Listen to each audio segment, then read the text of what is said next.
Good morning everyone. आज हम लोग एक ग्रामर का इंग्लिश ग्रामर का एक इम्पोर्टेंट टॉपिक पढ़ेंगे। क्या है? स्ट्रक्चर। क्या है? स्ट्रक्चर। तो हम लोग टेंस के अलावा या ग्रामेटिकल पार्ट को जो कवर करते हैं, इसके अलावा स्ट्रक्चर्स भी हैं जिसके तहत हम लोग को क्या करना होता है। बहुत सारा जो ट्रांसलेशंस है जो आपको स्ट्रक्चर पे बनता है, तो उसमें आज हम लोग एक स्ट्रक्चर पे आते हैं। ठीक है? और आप लोग ध्यान से इसको समझेंगे। आशा करता हूँ कि सब कोई जो अच्छे से इसको सुन रहा है वो निश्चित रूप से क्या करेगा, वो उसका समझ बढ़ेगा और इसको बनाएगा। तो आज हम लोग इम्पोर्टेंट चैप्टर पढ़ेंगे। चैप्टर में एक टॉपिक है स्ट्रक्चर का, not able to. Not able to इसका अर्थ होता है असमर्थ या नहीं पा रहा। दोनों बात है। मैं एक ही चीज लिखा हूँ, असमर्थ। इसका रिकॉग्नाइजेशन का मतलब होता है पहचान। Okay? So today we will define not able to, and its recognition is if the last word of any Hindi sentence comes असमर्थ, then we use not able to। किसी भी हिंदी वाक्य में क्रिया के अंत में यदि आता है असमर्थ हूँ, क्या आता है? असमर्थ हूँ। क्रिया के अंत में आता है असमर्थ हूँ, तो समझ जाएंगे कि वैसे ट्रांसलेशंस के लिए, वैसे हिंदी के वाक्य के लिए हमको नॉट एबल टू का प्रयोग करना है। ठीक है? इसके लिए देखेंगे मुख्य रूप से सबसे पहले हम अपने एग्जाम्पल्स पे जाएंगे और एग्जाम्पल्स को दिखाएंगे। मैं अंग्रेजी पढ़ने में असमर्थ हूँ। अब इसको घेर दे रहे हैं, कोई दिक्कत नहीं। लास्ट में क्या रहा है? असमर्थ हूँ। वे लोग क्रिकेट खेलने में असमर्थ हैं। आ रहा कि नहीं? असमर्थ हूँ, असमर्थ हो, असमर्थ हैं, या कुछ भी आए तो समझ जाएंगे कि हमें नॉट एबल टू का प्रयोग करना है। किसी को दिक्कत नहीं। अब इसके लिए बनाने का कैसे हम बनाएंगे, इसका रूल है। सबसे पहले सब्जेक्ट हेल्पिंग वर्ब, आई मींस उसके बाद नॉट एबल टू, वर्ब का फर्स्ट फॉर्म, क्रिया का पहला रूप और ऑब्जेक्ट। इन चीजों का प्रयोग करना है। इसके लिए कुछ बच्चों को ये भी बताने की जरूरत पड़ सकती है कि हेल्पिंग वर्ब कहाँ लगता है। शायद आप लोग जानते हो, लेकिन कुछ जिन बच्चों को नहीं पता है तो थोड़ा सा हम लोग चर्चा कर लेते हैं। एक टेबल यहाँ पे लिखे हैं जहाँ पर देखिएगा पर्सन है, सिंगुलर है, प्लूरल है। जब हम अंग्रेजी ग्रामर की बात करते हैं तो वहाँ पर 3 तरह के पर्सन होते हैं।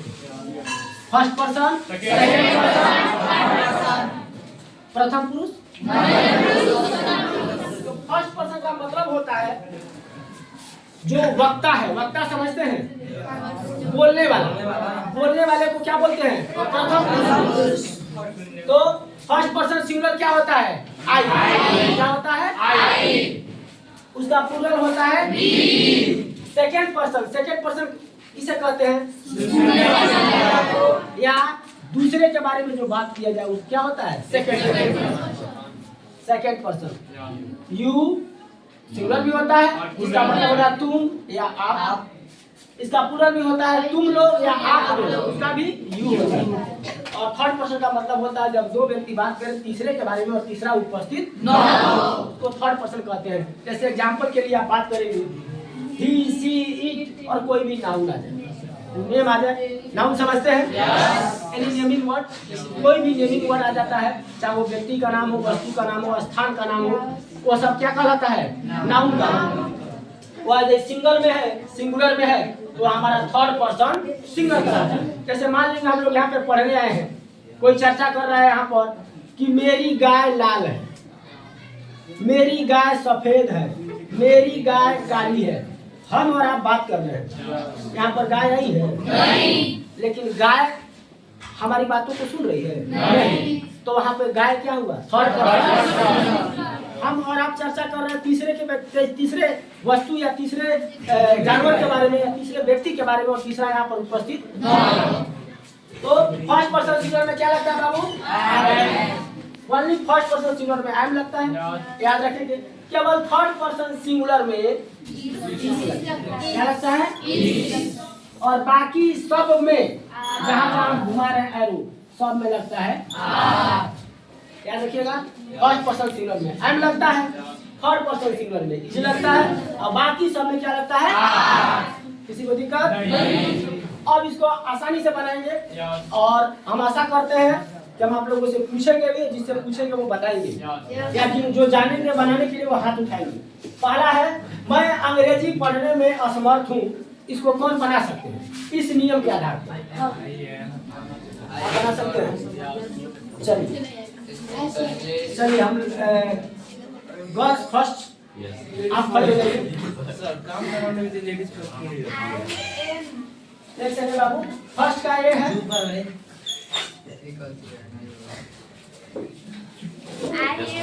एक second, I am not able to read English. Very good. आपने कैसे इसको बताया? सबसे पहले यहाँ पे सब्जेक्ट था और इस वाक्य में सब्जेक्ट मैं आई है, उसके जगह पर उसके साथ हेल्पिंग वर्ब क्या लगता है? एम। एम के तुरंत बाद आपने नॉट एबल टू जो नियम में था उसको डाल दिए। क्रिया यहाँ पर कौन सा है? पढ़ना। क्रिया कौन सा है? पढ़ना। और ऑब्जेक्ट क्या है? इंग्लिश। Very good. चलिए 41 के नाम पे बन जाइए आप लोग।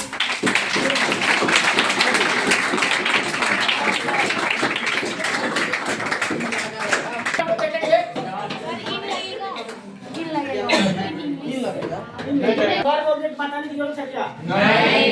आप लोग जानते हैं? यस। यदि नहीं जानते हैं तो बोलिएगा, उसको भी हम बताएंगे। जानते हैं? यस।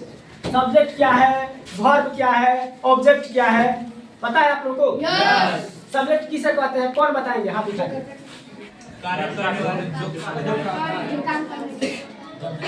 आप बताइए। जो कार्य को करने के लिए, अच्छा, जो किसी कार्य को करने के रूप में चलिए करिए। बहुत बहुत धन्यवाद। इसके लिए एक मैं छोटा सा ट्रिक बताऊंगा आपको। सब्जेक्ट वर्ब और ऑब्जेक्ट क्लियर हो जाए। जैसे एक वाक्य है यहाँ पर, मैं अंग्रेजी पढ़ने में असमर्थ हूं, है ना? इसमें आपको पता चल, मान लीजिए कि पता नहीं चल रहा है कि सब्जेक्ट कौन है, तो सबसे पहले तो इसका परिभाषा ये होता है जो किसी काम को करता है या जिसके द्वारा कोई कार्य किया जाता है उसे क्या कहते हैं? सब्जेक्ट। कीजिए। लेकिन यदि पता न चले कि सब्जेक्ट कौन है तो किसी भी हिंदी वाक्य में आप कौन लगा के सवाल पूछिए। क्या लगा के? कौन लगा के सवाल पूछिए, कर्ता अपने आप निकल जाएगा। जैसे मैं अंग्रेजी पढ़ने में असमर्थ हूँ, कौन अंग्रेजी पढ़ने में असमर्थ है? वे लोग क्रिकेट खेलने में असमर्थ है, कौन क्रिकेट खेलने में असमर्थ है? सब्जेक्ट आ जाएगा कि नहीं? और वर्ब तो सब कोई समझते हैं क्या? किसी भी काम का होना या करना क्रिया कहलाता है। और यहाँ पर देख रहे हैं तो कौन सा काम हो रहा है? यहाँ पर कौन सा काम हो रहा है? ऑब्जेक्ट का मतलब होता है क्रिया का प्रभाव जिस पर पड़े। यानी यहाँ पर क्रिया है पढ़ना, तो पढ़ना का प्रभाव किस पर पड़ रहा है? अंग्रेजी पर। अगला अंग्रेजी में पढ़ रहा है, यहाँ पर खेलने का प्रभाव किस पर पड़ रहा है? तो यहाँ पर अंग्रेजी ऑब्जेक्ट होगा और यहाँ पर क्रिकेट क्या होगा? किसी को दिक्कत नहीं? समझ में आया? और एक और बचा है, वे लोग क्रिकेट खेलने में असमर्थ है। आशा करते हैं कौन बताएंगे? इस बार मैं चांस दूंगा लड़का लोग।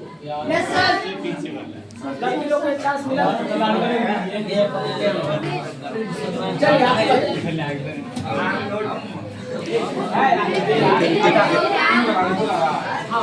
दे आर नॉट, वे लोग का क्या होगा? They are not able to play cricket. कोई दिक्कत नहीं? Very good.